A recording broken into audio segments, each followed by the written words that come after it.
they were kind of how I was able to buy my first flat when I was 18. How did you manage the process of living in a different country, but still running a business, running HMO portfolio? We were supposed to travel the world, but we didn't quite make it. Don't throw 700 grand up the wall at some office building. How much it was? Yeah. Thanks for checking out the podcast. This is From the Ground Up with Mike Stenhouse. Amazing, Mike. Thank you so much for joining me on the podcast. No worries. I'm thrilled to be here. Could you just, for anyone who hasn't seen you before or heard what you do, could you give us a quick snapshot of what you actually do in property? Sure. It's changed over the years. So we've been investing, I say we, me, my wife, been investing a long time. I'm getting old. So it's coming up for, got my first investment property when I was 18. Okay. I'm now mid-30s, 35, 36, something like that. Yeah. Just keeping my memories going as well. But yeah, we've done a whole bunch of stuff over the years. Latterly though, we're based in the Northwest in Stockport. We predominantly do commercial to resi conversions. So we're still building our portfolio, investing for long-term income. But yeah, it's been a winding path to get us there. We've tried lots of different things. Some of them have stuck, some of them haven't. But just I suppose had a lot of fun bringing crummy old buildings back into use along the way. Yeah. Just kind of, part of what I'm passionate about, I suppose, like that transformation. Yeah, no, that's great. So you concentrating at the moment on commercial to residential. Yeah. I've seen you're also doing a bit of a development. Is that right? You're developing something ground up? Yeah, we are. We've got a couple of new build aspects. We've got one project which is fully new build, a car park that we are like kind of brownfield town center location. We've been building on that site for a long time. Anyone who is aware of our story will know that we've owned that car park for I think about 4 years now. Okay. We've had various hiccups along the way. A lot of people will tell you that development, ground up development is easier than conversions because, once you're out the ground, it's just plain sailing. You know what you're working with and everything is new and designed by an architect or an engineer. I get that argument. It hasn't quite worked out that way for us. Yeah. So this car park has been a bit of a thorn in our side, but I'm a stubborn old goat, so we will get it built one way or the other. It's kind of progressing slowly at the moment. So that's a full new build that will be mixed use, ground floor commercial, and then 5 apartments above it. And then we've got another project which is kind of half commercial conversion, half new build. We bought an office that had a car park alongside it. The office was originally built as 2 houses, converted into an office. We're turning that back into 2 houses and then building another 2 in the car park next to it. So that was kind of like the middle ground. We've got like the commercial piece, which I'm familiar with and I like, and then we've got the new build alongside it. And that one, touch wood, so far is running a lot smoother than the first one. So Okay, great. So just giving people like a bit of an overview of everything you do. So you've got developments on the go, ground up. Yep. You've got commercial to residential. Yep. Are you doing any kind of just simple buy property and do it up, or you kind of we haven't done for a while. I wouldn't say we're past it. In some ways, I kind of yearn to go back to simpler projects and just easy life. Yeah. Single lets, a lot of people turn their nose up at them, and resi flips, a lot of people, everyone's kind of always aspiring to do bigger and better deals. The big goal is developments for everyone, isn't it? And like, again, from an aspiration point of view, I get it. From an income point of view, it can make a lot of sense. But there's a lot to be said for just doing things like there are multiple ways to scale a business, and one of them is just doing volume. You don't need to do bigger deals. You can just do more of the easy stuff. So we're not doing anything easy. I like to give myself a hard time. But it's what works for us. It's the type of deals that we can find in our location. I think that's part of it as well, right? Like, you maybe want to do one thing, but the market tells you to do something else. So you need to kind of pivot and work in the parameters that are given to you. But yeah, no simple projects on the go at the moment. It's not to say we won't go back there. But most of what we're doing is kind of, at least 3 or 4 units in a block. Yeah.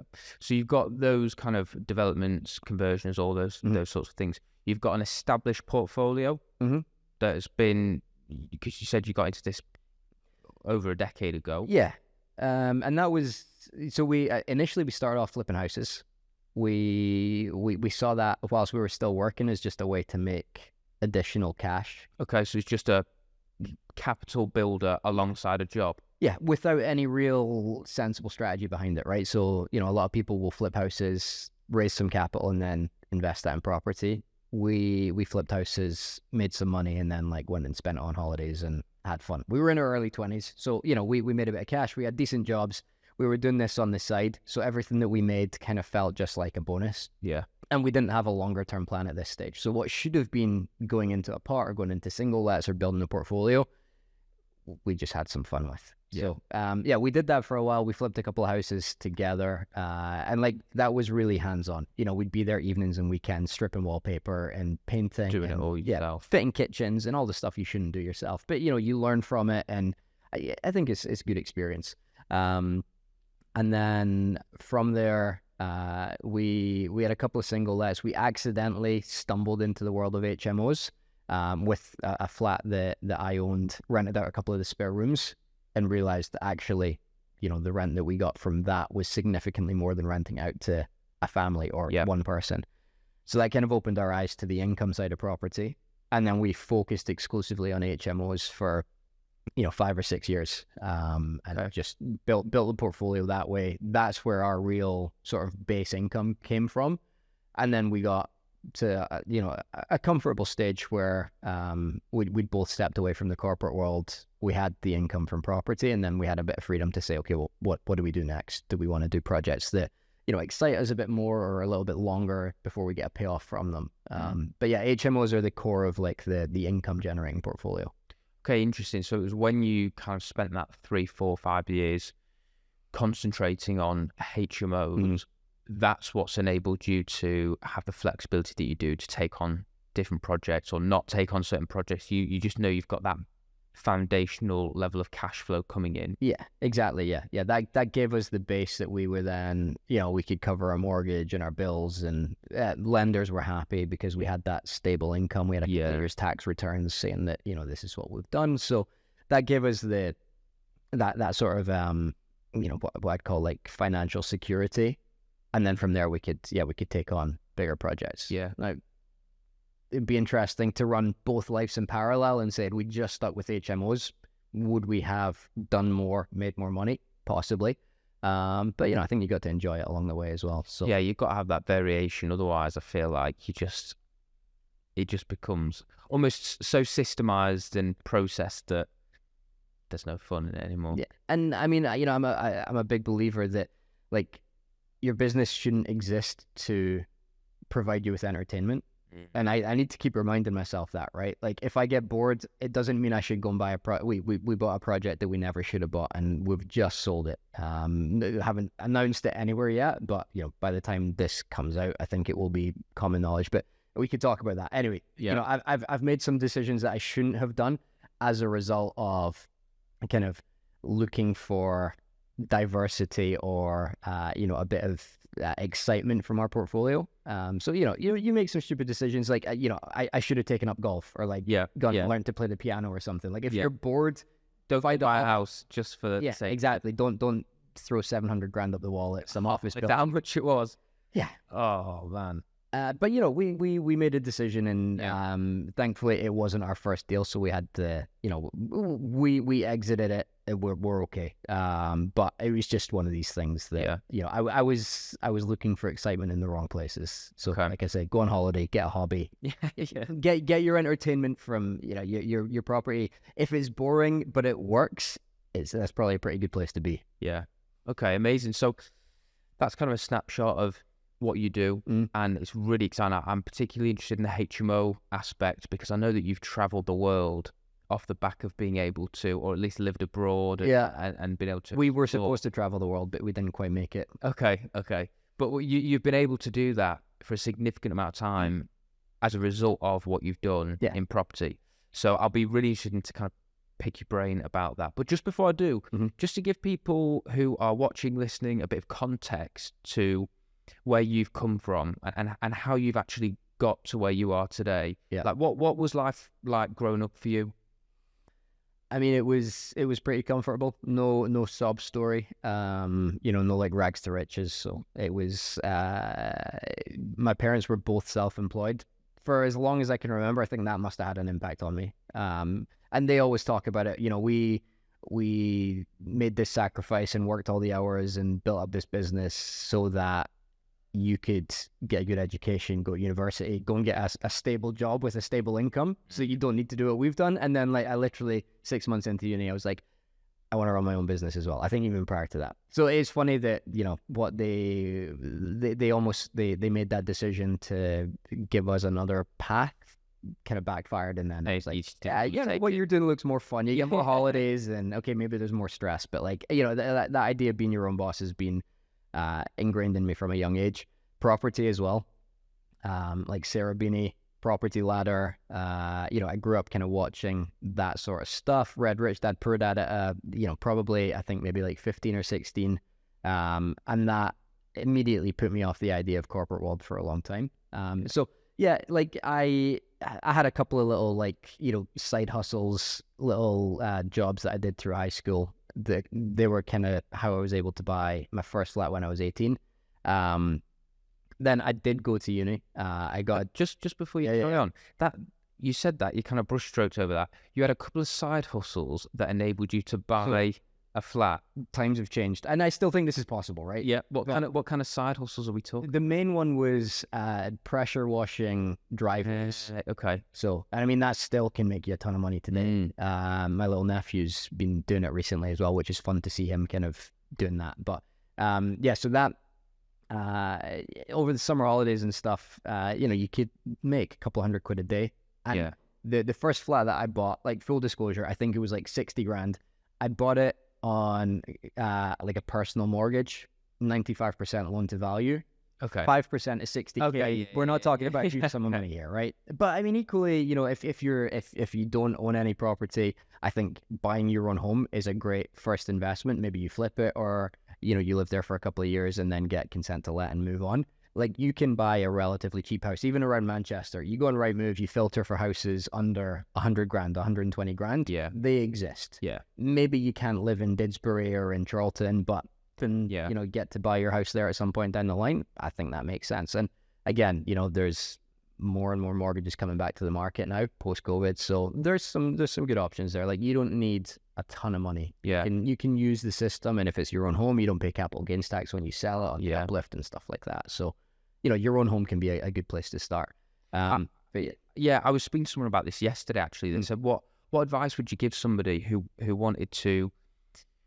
didn't really have the money to buy their dream home? Yeah. What would you advise them to do? And I said, well, if you don't have the money to buy your dream home, just buy a home. Yeah. Just if that's a flat, a 1-bed flat in an area that you don't even want to live in, just suck it up and do it. Yeah. Because getting onto the housing ladder, sprucing up a flat, and then selling it a couple of years later, you can make tens of thousands of pounds just by doing that. Yeah, absolutely. And you know, if you can make 20 grand doing that, it takes a lot longer than a couple of years to save up 20 grand. Yeah. So actually, the best thing to do is to just jump straight in, get that first property, even if it's not the dream house.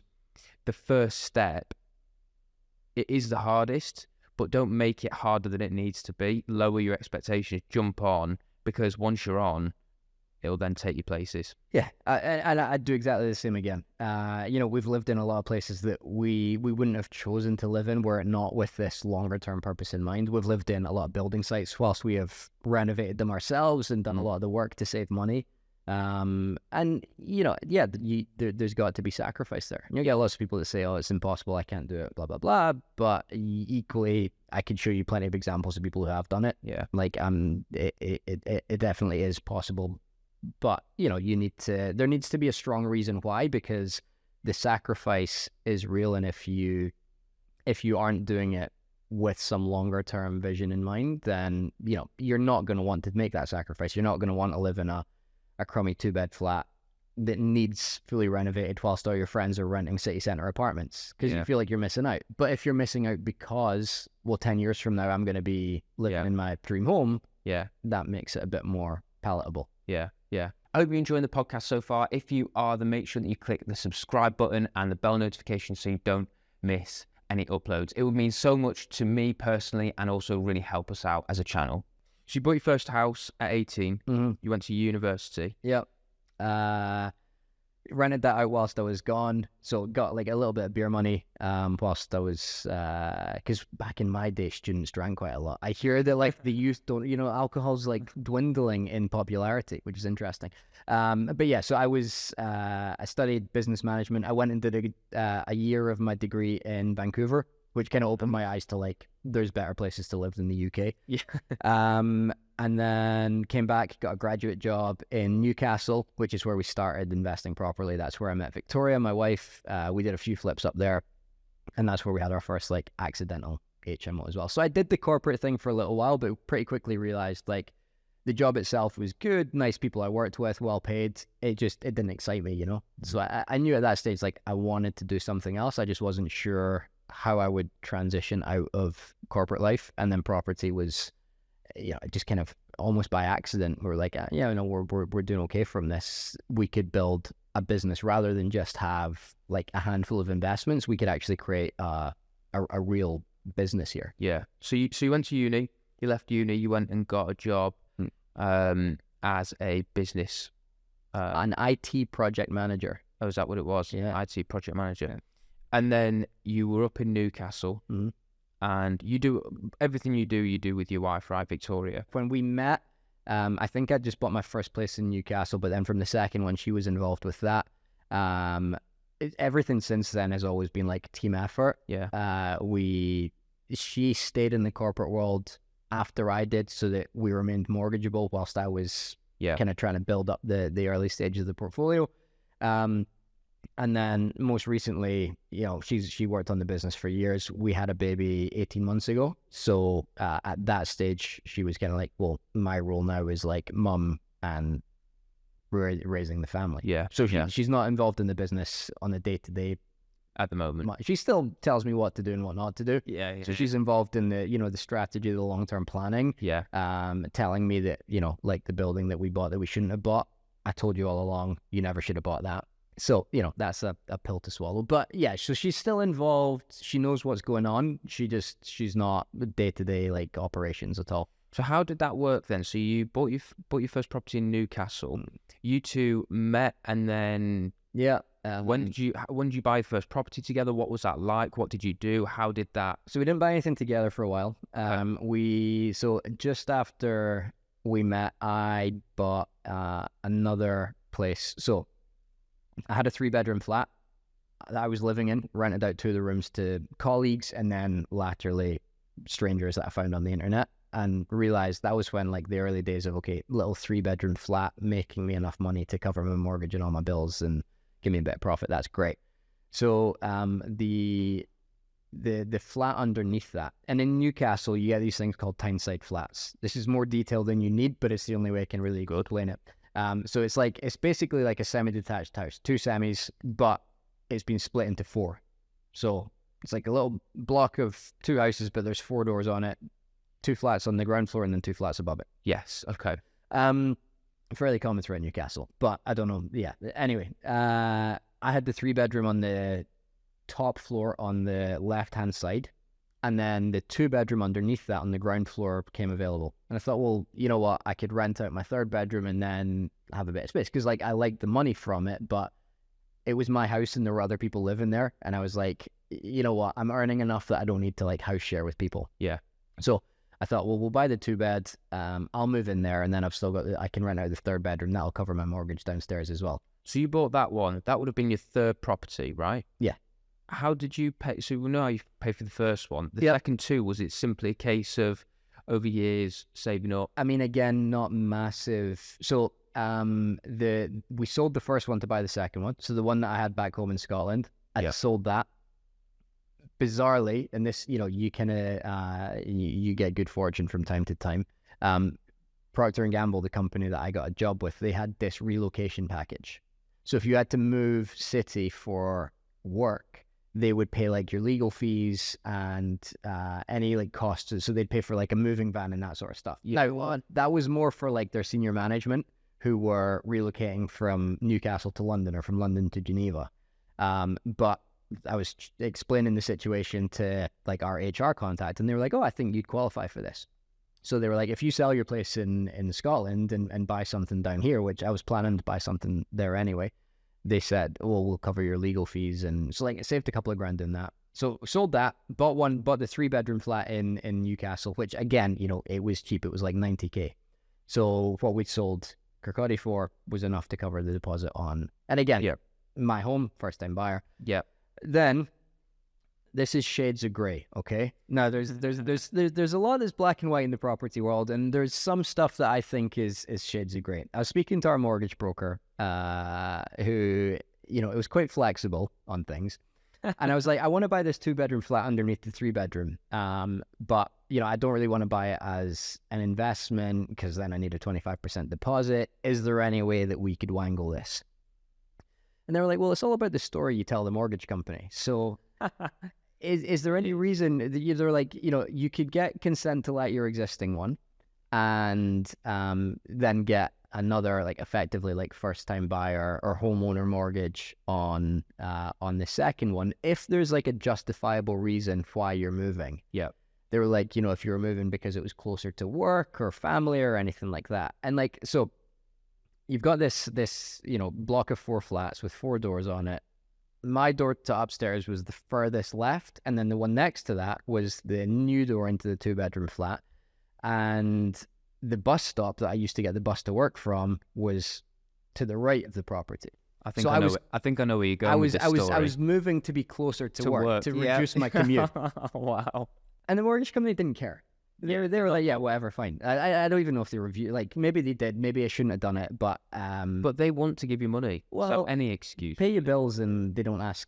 And this isn't financial advice in any way. No, like, I'm not suggesting that you intentionally breach mortgage terms and conditions. But we were honest with them. Yeah. We're buying this house. They saw the address of the one that we had. They saw the address of the other one. The reason was vague, but it gets me closer to work. Technically, all true. So we got another like first time buyer mortgage on that. So that's when I met Victoria. And I was like, I need to renovate this house. And then I'm going to have this nice little 2-bedroom apartment that, maybe you could come and Netflix and chill or, that wasn't, I don't think Netflix, it probably did, but it was probably still sending DVDs out in the post. Do you remember that when Netflix? No. Okay. So really, the Netflix story is fascinating, but anyway, so I was like, do you want to come and help me like pick paint colors and stuff? So she kind of showed up in her scruffs and helped me tear up carpets and do a little bit of the work. And you meet through work? We did, yeah. So she was on the same grad scheme as I was. We did that, and then pretty quickly after, going through that process, I think about 6 months after, like our relationship starting, her flat was up for renewal. So she was like, I'll just move in with you for a month until I find somewhere else, and then she never left. Fair enough. I think it was more I twisted her arm rather than she was freeloading off me, but that was it. So we moved in together pretty quickly, and then, we still live together all these years later. And then, so I had those 2 in my name. She kind of liked this idea of doing property as well. So she then bought her first one. So for the first few, it was like, okay, well, this is mine, that's yours. If we split up or anything, we're kind of, we'll help each other out, but like we can have our own distinct portfolios. So we did a flip together that I helped her with that was in her name. It was bought as her primary residence, but we knew that at some point we would sell that to cash in on the uplift in value. Yeah. So it was her primary residence for like 8 months or something whilst we did the work. Yeah. And then we sold that. We just kind of, that was from there. I'm concerned about how much I like implicate myself in like, first time buyer mortgages. Yeah. But we used the system of like 5% mortgages and stuff to build the portfolio. Yeah. We did a couple of flips. We benefited from capital gains tax or lack of on your own residence, and just kind of went from there. So you started buying a few properties. Yeah. By the sounds of it, started building up a small portfolio. Now, I'm interested in jumping into the HMOs when you first got into those. So obviously, it sounds like you did a HMO almost by accident on that first flat that you had, and a client of mine does the same thing. They've got a flat in Salford. Okay. And they actually rent out 2 of the rooms, and they are essentially paid to live where they live, because the 2 people's rent cover all the costs and give them a profit. So it works really, really well. But when was the first intentional HMO that you bought, and what was the journey of that, and what was the process of that? So it was like 2015, 16. We bought the first intentional one. So we had this one that we were getting the rental income from. We had I think 1 or 2 single lets, and we'd done a couple of flips. So like very, very like modest portfolio, but we realized that we could do more with it. And the only problem was, like I say, it was all kind of evenings and weekends, and it was eating into what personal time we had. So I wanted my exit from the corporate world. This seemed like the best opportunity. We kind of looked at it and we thought, well, do the numbers make sense? Could we build something from this? And we came to the conclusion that the right thing to do would be for one of us to focus on it full time, because it can be quite time intensive. And we figured the more time we had to focus on it, the quicker we could get some results. But it was also sensible for one of us to stay in the corporate world. It gave us an income so that we could keep paying our bills. And it meant that from a lending point of view, banks viewed us as mortgageable. So Victoria stayed in the corporate world. She kept working away, doing her thing, bringing in the income. We lived off our salary for a couple of years with the intention that I would build up a portfolio. And when it got to a certain size, she could then leave the corporate world as well. So we had this. It was the first time we had a real plan around our investing. And we figured the HMOs would be the quickest way to get us there, because we'd seen firsthand from that 3-bedroom flat, even that alone was giving us, a good level of income every month. Yeah. But we didn't want to be in Newcastle. We'd been there for a couple of years. It's a great city, but it's quite small. We both kind of felt like we'd outgrown it. So we were trying to figure out where to go next. London, too big, didn't really excite either of us. Victoria's from Manchester originally. So we'd been over here visiting her parents a couple of times. Her dad had a letting agency up in Preston, so we had like a bit of a spread across the northwest, and I'd been at university in Lancaster, so we had a bit of experience on this coast, if you like. So we decided that Manchester would be where we relocated to. We came across Stockport, not for any not for any serious reasons. Like, we looked at the numbers, we looked at property prices, we looked at, potential future growth and demand and like all of the basic stuff. And Sale, where Victoria's from, felt too expensive. North Manchester didn't really appeal to us. Stockport, it was well connected, well positioned, still cheap. When I first moved to Stockport, I remember somebody saying to me, well, you've come here at the right time because it can't get any worse. We timed that perfectly with all the regeneration stuff that's going on. But like, it had good bones. Yeah. We walked around it and we're like, okay, it's a little bit rough around the edges, but we really like it. There's tons of housing stock, big population. I think it's the biggest single town outside Manchester on like that like M60 belt. So it ticked a lot of boxes for us. We bought our first HMO in Stockport. We ended up buying our own home here, which we renovated to add a bunch of value to, because again, capital gains tax, it was the right thing to do. Our own home has always been an investment decision for us, alongside it being somewhere for us to live. And then the portfolio just went from there. We knew that we didn't want to build, we didn't want to have some stuff in Stockport and some stuff in Wigan and Rochdale, because from a management point of view, that would just be a headache. So we were like, no, we'll pick Stockport. Let's try and keep everything as close as we can. And like I said earlier on, sometimes you need to, we couldn't just go out and look for the perfect HMOs. We had to figure out, well, what's going to work in Stockport, because we want an easy life. And from a management point of view, keeping it on our doorstep, that was the decision that we made. So, we weren't casting a wide net and saying, well, we can buy the cheapest houses across Manchester. It was, let's make the best of what is available to us within like a 20-minute drive. And it went from there. So it took a couple of years to get only like literally, I think 2 HMOs. Once the first 2 were up and running, that gave us enough income for Victoria to step away from the day job.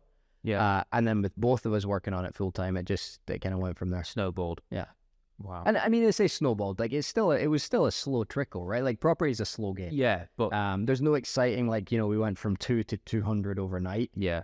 We bought one and that took us a year, and then we bought another one and that took us a year, and then we maybe bought 2 in the 3rd year. But it was still relatively slow and steady. Yeah. Okay. I really like that. So what the first one, what was that like, taking that first jump into that first property? You're at this stage in it full time. Yep. Victoria's still working the day job. Yep. You're getting all the exclusives here because we've just sold that one as well. Our first, the first HMO that we bought intentionally. We've just sold that because the offer that we got on it, it just allowed us. I'll come on to that, but okay. It's nice to see how that entire property's come like full circle, because I think I said like we bought that around about 2015, so we probably owned it for about 8 years.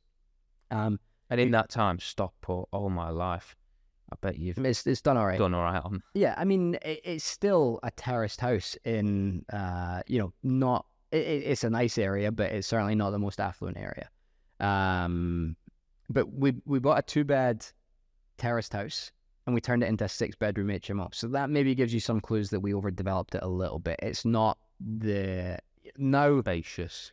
A lot of the reason we like buying commercial conversions is because they got tons of space. Yeah. This one, it was kind of, we were relatively new to it, relatively naive, and we thought, okay, maximum number of bedrooms is going to be the best outcome for this. So if we can get 6 in there, let's get 6 in there.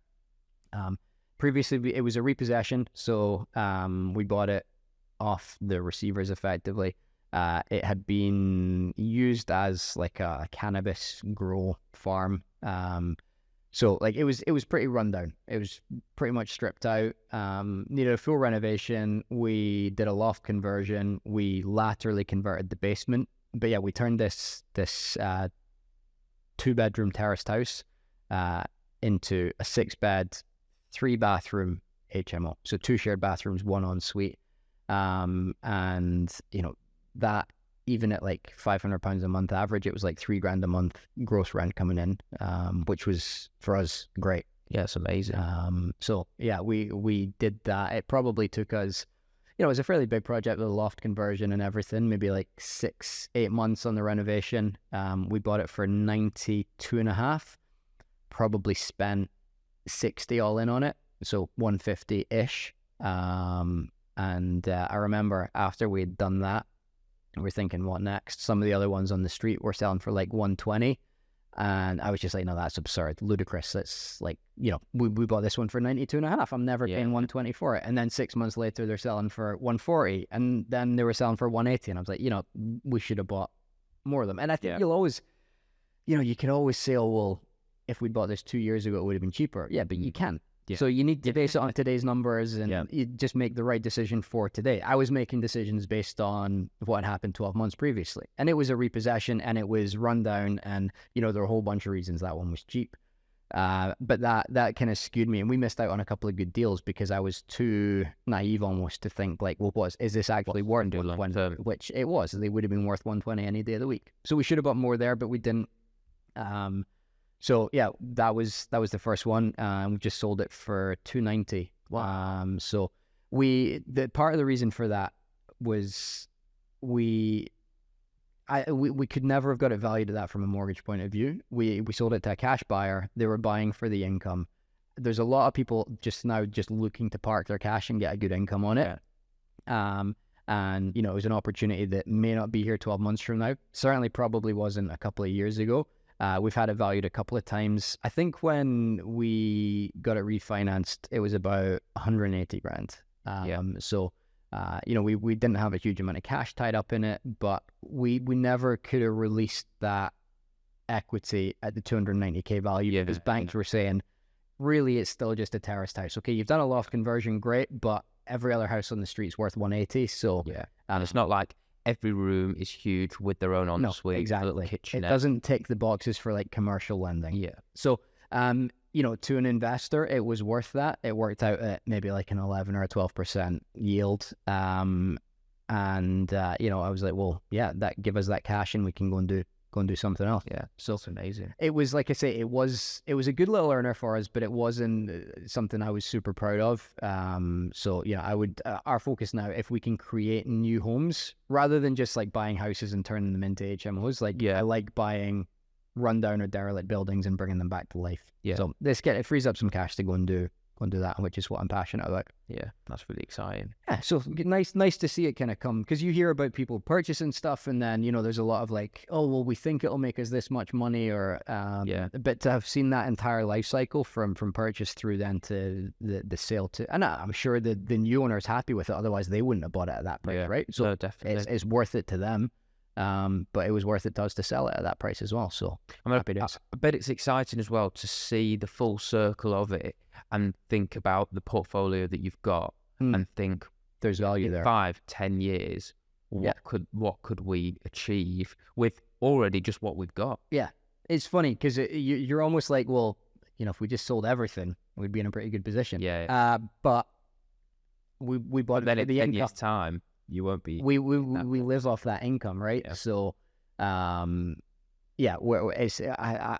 really making sure I don't like become addicted to selling stuff and just like cash it all in, because it'll continue to go up. And that guy might sell it for 400 grand a couple of years from now. Who knows?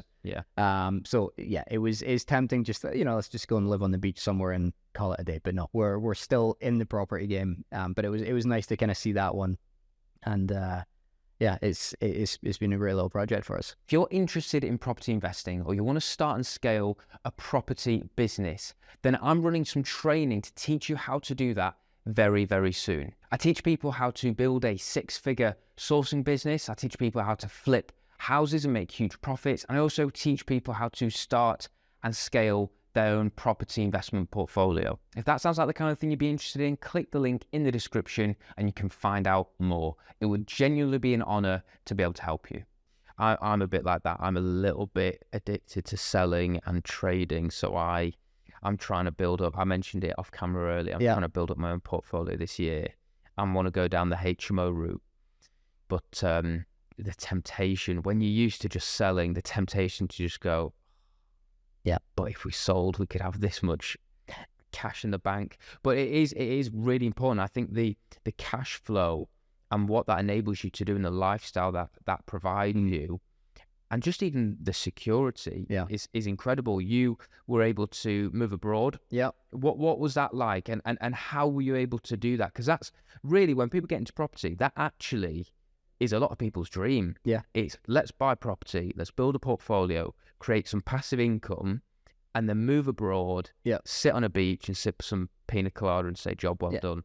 I mean, there's kind of 3 main categories that we see people aspiring for. There's financial freedom, obviously, right? Like, can I quit my job and still have an income? There's time freedom. Like, I'm working 60 hours a week for somebody else. I'd like to work 20 hours a week, and property can do that as well. And then there's location freedom. I hate the UK, or my family are back in Australia, or whatever. So like, I want to save some tax and move to Dubai, and that's on my mind as well. But I haven't persuaded Victoria to do that. But so location freedom was a big one for us. I enjoy work. Time freedom, I didn't really care about. I've been sat on the back of the boat working, perfectly happy, because I'm working from a nice location. I enjoy the day to day. I enjoy finding deals and working with investors. But the idea of doing that from an office in our home in Stockport it lost its appeal. And we realized, a lot of people think property is very hands-on, and it can be, but it doesn't need to be. A lot of what we were doing was sat at a desk on our laptops, looking at plans, looking at spreadsheets, making decisions, sending emails. And we thought, we don't need to be physically located here. Some aspects of it, sourcing deals, and, sourcing deals mainly is the one that I used to fly back for. You want to be on the ground, and even that you can outsource. But I like to see properties before we made that decision to buy them. But everything else we were doing remotely, despite still being in Stockport. So we wanted to go traveling. We thought we had a 1 dog at the time. We've now got 2. So we needed something that was like kind of dog friendly. So like camper vans, motorhomes, or we came across sailing. Victoria had grown up sailing with her dad, but never considered it much. Anyway, we ended up buying a boat. We sold our house, and we spent 4 years supposed to be sailing around the world. But with COVID, we never really made it past the Med. So there's worse places to stop. It's funny because you look at it on a map and you're like, okay, so you've got Spain, France, Italy, and then like over that way, you've got some other places like, Greece, fine, Croatia. Yeah, kind of familiar with that. Montenegro, what the heck's that? But it doesn't seem like that vast an area. But we spent 4 years there, and I could spend another decade sailing around like every little inlet and cove is different. Every marina is different. And we did a lot of time in the Western Med, sailing around Ibiza and Mallorca, and some of like the more popular touristy spots. And then the last 2 years we were over the east coast of Italy, across to Croatia, which we loved. Croatia is a phenomenal place. And then we spent the last couple of months in Montenegro. And we had a baby last year. So the plan was, let's go and have some fun, and then we'll move back to the UK and have kids. We almost got that right, but we had kids and then moved back to the UK. We had our little daughter on board with us for like the last summer season, and realized that when she started to move, boat life wasn't going to be for us. There's a lot of hazards in a boat environment. And it's tough as well. Like, we had a lot of fun, but like running a boat, even just like looking at the weather and planning, that took up a lot of Victoria's time. I was still working on the business. And then, this little baby came along who was like, give me attention. I need fed and looked after. And at that point, we kind of realized, no, it's time to. So we did 4 solid years. We're now back in the UK permanently, but I've always got one eye on doing something again, because I'm most of my days sat on my laptop again. So I'm still in Stockport, looking out my office window. And why not be sat on a boat or sat in a villa in another country where it's so there are plans bubbling away, but nothing solid. So we're back here for the foreseeable couple of years, because the business, it did well. We grew it. I think we can grow it quicker back in the UK. Yes, definitely. So it's nice to be back here, face to face with the team, and then accelerate things a little bit. Yeah, and then a couple of years from now we'll decide what next. So yeah. So for somebody to be able to give up the job, buy a boat, and travel around the world, or just travel around the Mediterranean, what do they need? Did you have staff? Like, how many properties, if you don't mind sharing, how many properties did you have at that point? How did you manage the process of living in a different country, but still running a business, running a property portfolio, a HMO portfolio? So there's probably a couple of different things to consider. On like the income side of things, boat life can be expensive. So we went out, we bought a new boat, we bought a catamaran, which is like 2 hulls instead of 1, so that's like twice the price. We spent a lot of time in marinas, and they can be, so you're effectively like, you buy your home and then you need to pay every night to park your home somewhere as well. So our costs were high. You could do it a heck of a lot cheaper. So I suppose that's the first thing, right? Is like understanding what your living costs need to be. And if you're frugal, if you have got more, if the priority is to go traveling anyway, rather than go traveling in luxury, or, if you're willing to, scrimp and save, you can do it with probably like a couple of, like I said, Victoria left the corporate world, replaced her salary with like 2 HMOs. You don't need a big portfolio to do that. Our living costs were a little bit more expensive. And, so it took, I suppose it was a bit longer before we were comfortable doing that. The biggest thing was people. I think a lot of people in the property world, they are trying to do everything themselves, reluctant to outsource, or don't think they can justify it. They don't see it as a business maybe. But from day one almost, we viewed this as a business. We wanted people. We didn't want to be the ones that were answering the phone all the time to tenant queries. So we had a little bit of I suppose, for like I say, from early on, we wanted to make sure that it was run as a business.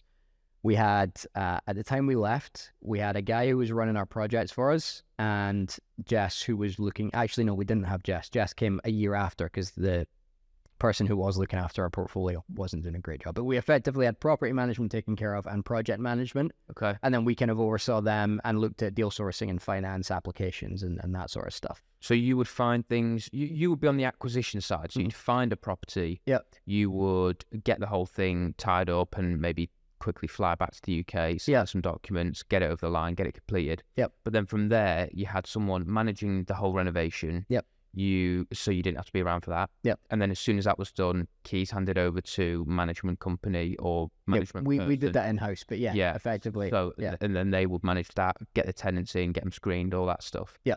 So with 2 members of staff, plus yourself and Victoria, you were able to... Exactly. And I mean, you could do, I suppose, our our project manager was a self-employed, he was a plumber by trade, but effectively, like, he was our self-employed main contractor. He only worked for us on our projects, but he was self-employed. So we didn't hire him. We didn't have PAYE to deal with or anything like that.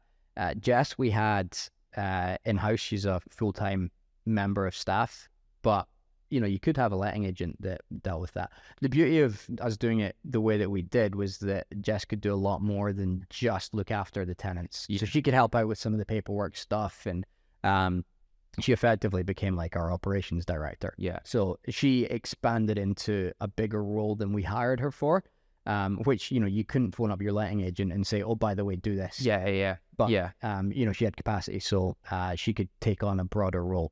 So I think that piece definitely helped. But yeah, you could have a builder that you trusted, or, like I say, main contractor, hire a project manager. You don't need to have full-time employees. Yeah. But, you need to trust them. And, I suppose there is that element of hoping that they do what they say they're going to do, because you can't be there every day. But I think that comes in any business, right? As soon as you start getting other people involved, you've got to be willing to let go. You've got to trust them. You've got to feel like you've made the right hiring decision, and then let them do the job that you're paying them to do. So, whether we were in the UK or not, I think to grow, you still need to have that element of trust there, and like I say, let them do the job they're hired for. Yeah. What was the best thing about what's the best thing about what you've done in property? What's the best aspect? So you've been in this since 2007, 2014. Wait, what did you say? So I bought the first one when I was 18, so that would have been like 2005, maybe, something like that. But then it was like nothing for years. Yeah. But what has been the highlight for you about, people dream about getting into property, people dream about having the cash flow. What is it about everything you've done in property? What's the best bit about all of it for you? I think it is that freedom. It's the fact that we can make our own decisions about the work that we want to do. We can work on projects we're passionate about. We can do that remotely if we choose to. From an actual deal point of view, the day that we get a project finished, the snagging's done, the tenant moves in, I can breathe a sigh of relief, because there's no more invoices, there's no more builders to deal with. Every project, by the end of it, you're fed up with. It's now just money in, not just money out. That's always like the best part to get to. Equally, walking into a brand new deal for the first time on that viewing and thinking, well, look at the potential here. That's exciting as well. It's just the middle part that gets a bit frustrating. But it's the freedom it gives you. It's it's a lot of work. It's a lot of stress. It's not an easy gig. I think there's a lot of talk about passive income and landlords don't do anything for their money. Okay, not all of them do. There's some bad properties out there. But the process of taking a building that in a lot of ways is, falling down or derelict and bringing that back to life, working through the planning process and, dealing with structural issues, builders, there's a lot of moving parts in that puzzle. And I think just that sense of satisfaction of having that impact, buildings we're buying that are 100 years old, and the work that we do will hopefully mean that they're still standing in good condition 100 years from now. That's the fun for me. I just wish we didn't need to make money, because then, we could have a lot more fun with design and the renovation budget and everything like that. So it's that passion and, trying to, I suppose, curtail that with a need for profit. But, it's just the challenge, and I love it. It gets me excited. Even the hard days, it's still, I'd rather be doing these hard days than hard days in a corporate gig, sitting at a desk working for somebody else. So freedom, I think, is ultimately what it comes back to. So last question for you. Somebody's watching this or listening to this, and they're thinking, right, I'm in a corporate job. I'm getting paid 30, 35 grand a year, something like that. Got a little bit of savings. Yeah. And they want that. They want the dream. They want to be able to buy some property, some HMOs, and they want to generate cash flow and create that freedom for themselves. Mm-hmm. This is probably the most frustrating question I get asked. However, I'm going to ask it to you. Yeah. What do they do? What's the step-by-step process that you'd encourage them to do to get to that goal in the shortest amount of time? It is a tough question. Everyone's situation is different. I think for me, it always starts off with the end goal. I've mentioned this a couple of times, but having a really clear idea of why am I doing this? Because it is hard work and there's lots of different ways you can go about doing it. Unless you've got an idea of what your long-term, not business destination, but personal destination is, then, it's impossible to say this is the right direction to go and this is the right investment strategy for you. So you need to understand, why am I doing this? What is the long-term income, the lifestyle that I want to create? And, ultimately, how does that translate back to a numerical amount? From there, you can start looking at the business plan side of things and looking at, strategy, how much capital you've got, your available resources. If you're in a corporate job, time's going to be pretty restricted. So you need to hustle a little bit and, create a model that is going to work for you. I wouldn't suggest going and looking at ground up development projects if you're in a corporate job, because they require a lot of time and effort. Yeah. Buying something that maybe just needs a small renovation is probably going to be an easier stepping stone for you. But kind of going from that long term, where do you want to be 10 years from now, back to, okay, well, what do I need to do today in order to get there? Have I got enough money? If not, how do I address that? If, I've not been saving, I could maybe take out a personal loan, or how can I get to the stage where I've got enough money to buy a house in my area that's within my budget? And going back to your point earlier, it's probably not going to be your dream home, right? You're not going to go out and buy, a big development or a luxury mansion on day one. So, rein in your expectations, see what's available. But I mean, the first step of the process, I suppose, is finding good deals. So getting used to understanding what are current market values, future market values, rental income, good areas, bad areas.